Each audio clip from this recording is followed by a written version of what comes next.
गेला त्यामुळे ते महापुरुष झाले आहेत. पण त्याच्यासाठी आपण काहीतरी करू शकतो अशा विचाराने आम्ही जेव्हा आमचा कार्यकाल होता तर आमच्या कार्यकालमध्ये एक छोटीशी भेट म्हणून आपण एक 230 आरक्षणवर कौटुंबिकीची स्थापना झाली आणि ते आमचं सौभाग्य आहे की ते आमच्या कार्यक्षेत्रावर कार्यकालमध्ये झालं. अशाच प्रकारच्या गोष्टी आमच्या अजून घडत याव्यात आणि आपल्या सगळ्यांनी साथ लावून प्रार्थना करतो. धन्यवाद. जय भीम. विचार मांडलेले त्यानंतर मी वैद्य साहेबांना विनंती करतो की आपण आम्हाला मार्गदर्शन करावं.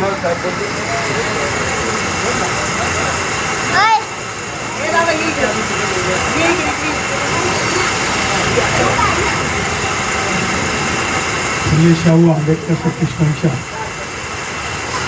आणि सावित्रीबाई फुले माता सावित्रीबाई फुले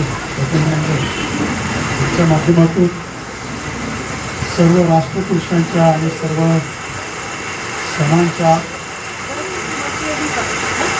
जयंत्या पुण्यतिथ्या जे काय होईल ते सगळे इथे आपण सर्वजण साजरे करत असतो. आणि आजच्या या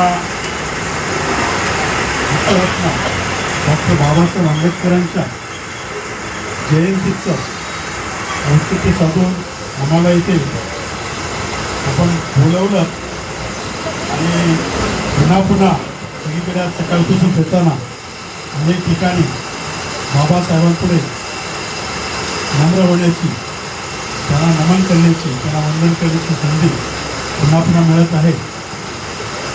बाबासाहेबांना पुन्हा एकदा वंदन करून आणि मंचावर उपस्थित माझे महापालिकेतील तत्कालीन सहकारी नगरसेवक माजी सभापती संजय बिराडे साहेब, सभागृहातील माझे सहकारी माजी नगरसेविका अनिता मुखर्जी मॅडम,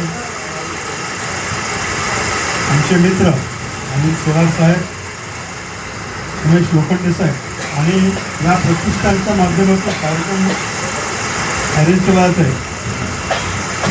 याची संकल्पक असलेले